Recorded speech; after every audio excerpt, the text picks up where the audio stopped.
Guys, how we doing today? We are going to be talking about how an ounce of prevention is worth a pound of cure. And it's funny because just as I was coming out here to start shooting this video, I had a call from a customer who hadn't, well, I guess it's not, well, it's kind of funny, but he was asking to get a value on a replacement model for a John Deere 770. You know, he happened to have a tree fall on his 770 tractor, and I mean, it just demolished it like point blank. Couldn't have been any worse. So, you know, while I say that dropping a tree on your tractor is going to be a really common way that you could break your tractor, I don't think so. You know, but I do, surprisingly enough, get a handful of customers in here every year that are buying a tractor. They got an insurance check in their hand because something like that happens, whether it's a fire, which is probably the most common thing, you know, the most common reason, where somebody has a fire and burns up the tractor, or at least, you know, it's enough of a loss where they get a check cut to them and they're shopping for a new one. But yeah, a tree, that's happened before too, and I tell you, this one was a bad one. But if you need a parts tractor, or you're looking for some parts for a John Deere 770, there might still be a few that can be scrapped off of this one here. So let's get into it then. Let's go over the most common ways that people break their tractor. And if you haven't done so yet, hit that subscribe button below. Make sure you hit subscribe, read the description, all the links in there. Go to the website, goodworkstractors.com. Would love to help you out with a tractor, an attachment, delivery and financing too. Here we go. Shoving a log, a stick, a branch, whatever it might be, right through the front grille of your tractor, okay? You know, you got the battery right behind there, you got the radiator, the fan, everything else, and then obviously the engine block back in there. But depending on how aggressive you are, you know, how perhaps out of control you could be, you could cause some significant damage if you're not careful. In a recent video when I was using this tractor out in the woods, I was getting a little carried away, and in fact with the brush crusher here, you know, a log had come through this way, long ways, and worked its way right through there, and ended up hitting right down here. I don't know if you can see that or not, but this area right here, I got pretty lucky there, but it can happen, you know, it happens. This is the kind of thing that can just occur in the blink of an eye before you know it, and it's too late at that point. So, you know, just a reminder to be careful when you're on your machine too, but that's one of the very common ways that folks are gonna damage their tractor is right through the front grille of it. You see a lot of them that are bent up, banged up, and that's why I'm a big proponent of getting some sort of a deluxe, an all-encompassing grill guard if they make it for your model. The 1025R, they don't make such a thing. So take a look at this ram cylinder here, okay? This is in the fully extended position, the widest stroke that it could have right now. And, you know, I do think when engineers are, I would hope anyways, that when they're putting together these machines and they're putting everything, sizing it appropriately with the cylinders and the hydraulic system and the steel thickness and this and that and the other thing, that they're designing it to be used and they're testing it in every sort of application. However, you will read about fully extended cylinders like this being damaged. You know, say you are using the bottom edge of the bucket right here, you know, and you're driving forward or you're pulling backwards and you're scraping the surface, that kind of thing. You know, I think that it's okay to do that, perhaps not in the fully extended position. You know, you got to use common sense here, right? I mean, it just looks like it could get damaged in this kind of scenario, right? So again, do I think they're designed with some sort of intent in mind? Yes, I do. But again, it comes down to common sense. You know, you'll read about it on like Green Tractor Talk or Orange Tractor Talk. I would encourage you to check those websites out too. They're great forums full of tractor owners of all the kinds of tractors that we're talking about here. It's just a great wealth of information. They're problem solvers on there. They have some really creative ideas too. So again, I'd encourage you to check it out, any of you guys that are tractor owners. I know a lot of you are on there already. So again, be aware of this. This is a common way. This is a common thing you're going to hear about folks damaging a cylinder on their loader from a situation like this. You know, don't go too fast driving forwards or backwards. Again, that's when you get out of control and bad things happen. Take it nice and easy. You know, pull that cylinder back in a little bit there. Get a little bit more control, a little bit more, you know, ruggedness, I guess, out of it there, for lack of a better term, and you'll be good to go. So if you follow my channel along, you know that I used to have a John Deere 3046R. Now I've got the 4066R. Doesn't really matter, as this applies to a lot of the subcompact and compact tractors, and I appreciate the fact that somebody pointed that out in a recent video as well.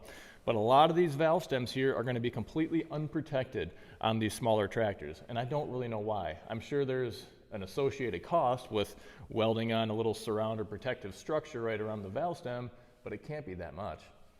So when I was out working, trying to blaze a trail through my woods last summer, I think it was, maybe last spring, I was working that sucker pretty hard, and it was real muddy and everything else, and I ended up just, tire was spinning, I was in four-wheel, and got sideways on this muddy slope, and as it was spinning, that sucker just caught a branch, and before I knew it, tire was off the rim, and my day was done. And it didn't completely rip the valve stem off, but it just disrupted it enough where it lost the bead, it lost the seal, and that was it, that was done. So that's one of the common ways. You gotta be aware of that. And I don't know of a real workaround for this problem here, but it's a common situation that will happen, especially if you're working in some pretty nasty environments, but something to be aware of. And don't just think you can always go plowing right through it, because if you get sideways, because I was on a little bit of an incline, you get sideways, you're spinning, you just slide right into a log or whatever it was, and boom, kaput. Common way that you can break your tractor. Guys, I've talked about it before. I want to talk about it again. I'm telling you, maintenance, just that regular routine maintenance, it goes a long way to prevent breaking your tractor, okay? So you look in your manual, the oil filters, the oil itself, it does not need to get changed that often. We're talking about every 200 hours here for a lot of these machines. So very infrequently, or once a year, as the manual will say. So one of the other common things, the more common thing that you need to do on a regular basis is to grease the machine. Grease those Zerk fittings. They're very easy to do. It's one of the ways that you can prevent premature wear out on your bushings, on different front axles that are going to have Zerks on there, and just different attachments even. So my father-in-law just came back recently from Arizona for the winter, and I showed him the new grease gun that I had, and he said, "Oh, I got to get me one of those," because yeah, I get it. We can all change a grease gun, but it's just not a fun process. So if you can make it simple, make it easy to do, then it's going to make that process a lot more frequent, right? So innovative product here. This is going to be Lube Shuttle. All this is right here is just a protective cover. But these grease tubes, seriously, all they do, they just screw in and they screw out. You can change it with different kinds of grease then. So if you have different applications or you want to go back and forth, you just get a cap that'd be off the other tube of grease and screw it back on here, store this one.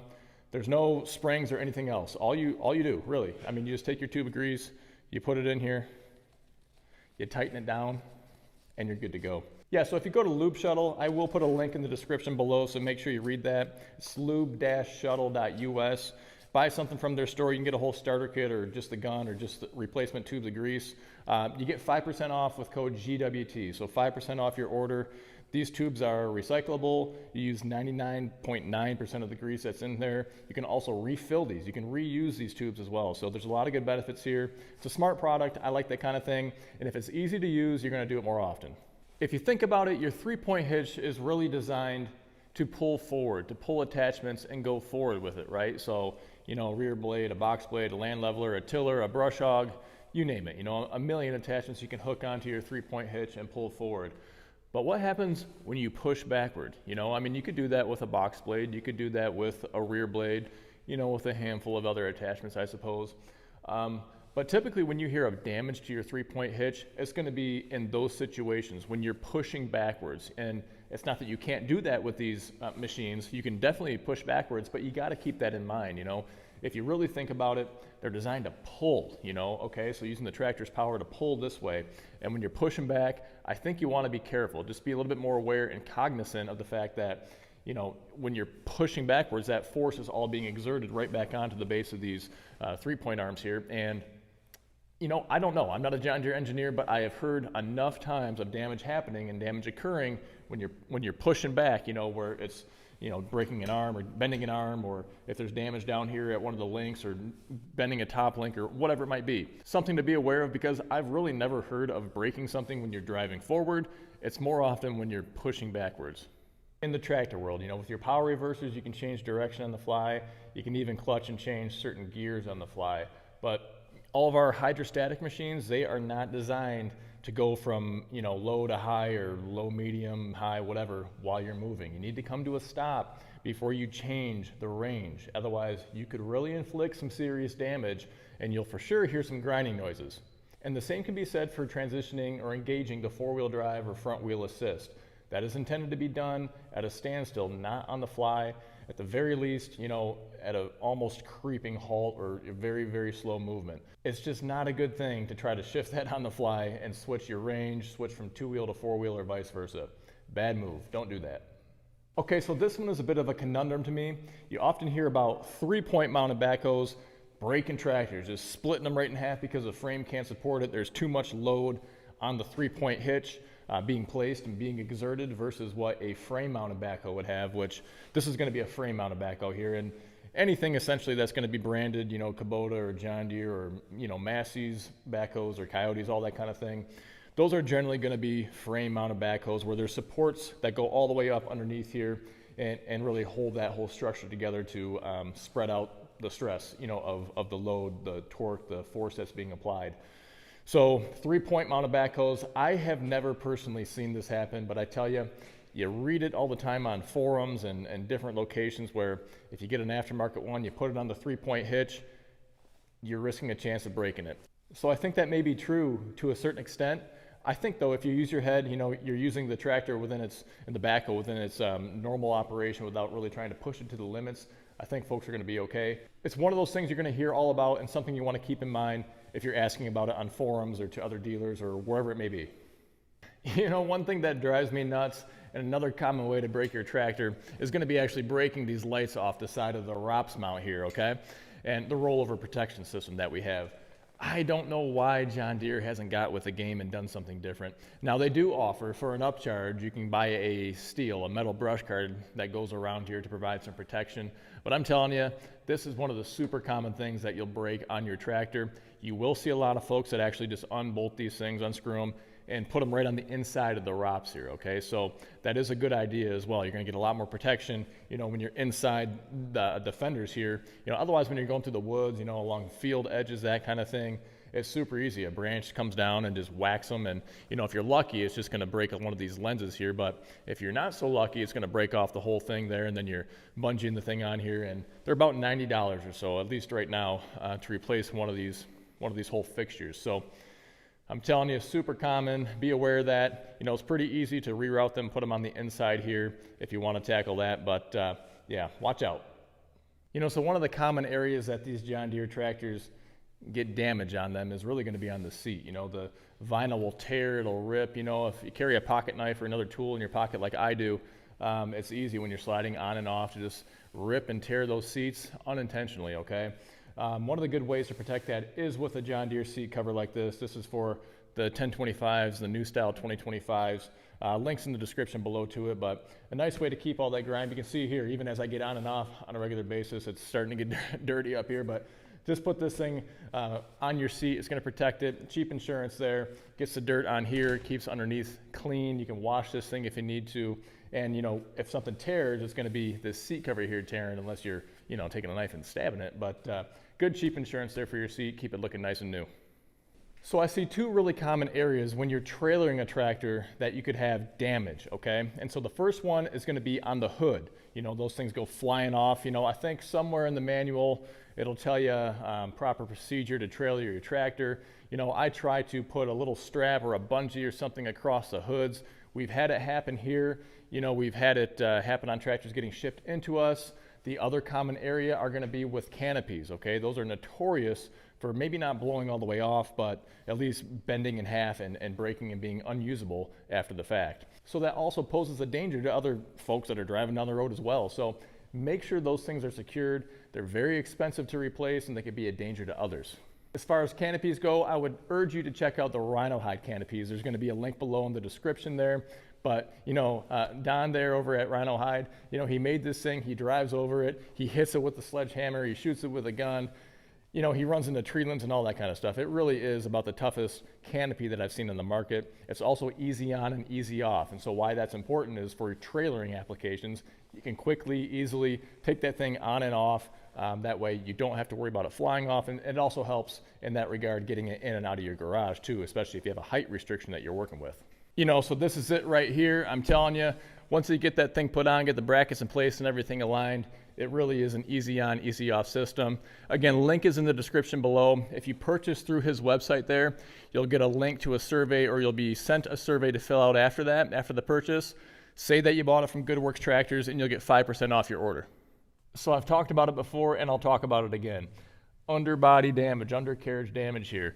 Very easy to have happen, and it's not an operator's fault necessarily. You know, it's just look at all the stuff that's underneath here. And there's just so many things that could get damaged, things that I've done, things that other folks have done, ways that I've never heard of. There's always a new way, And so recently I did a video, I was out in the woods, and I got back here, and a few days later I noticed just a few small little drops of oil on the ground underneath the middle. And so I took a look underneath there, and I had, sure enough, just put a tiny little hole, little dent right in the hydraulic filter that's tucked up underneath there. And it's not even down here, it's way up in there. And then, I had a buddy, one of my good friends, a year or two ago, something like that. He was using his 3E series tractor, and somehow a stick went up all the way through here and messed up his whole four-wheel drive system. And it was over $1,000, I think, to have that repaired.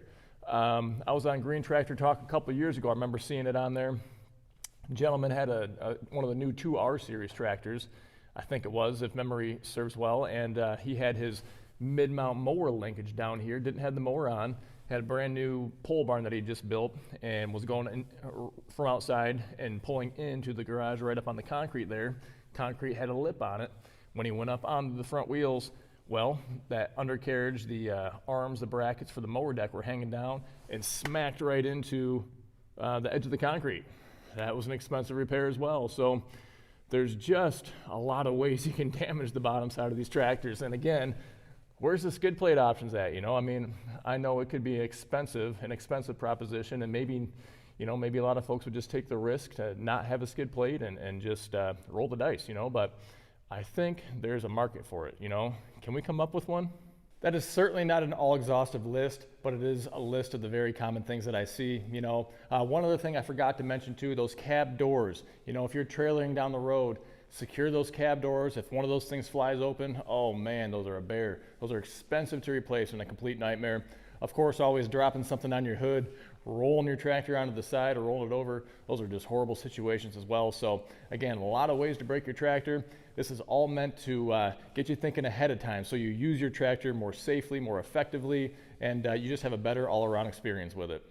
So again, if you haven't done so yet, please hit that subscribe button below. Make sure you read the description, go to all those links, check out the accessories, go to Good Works Tractors. Again, love to help you with a tractor or an attachment. Until next time, take care. We'll see you soon.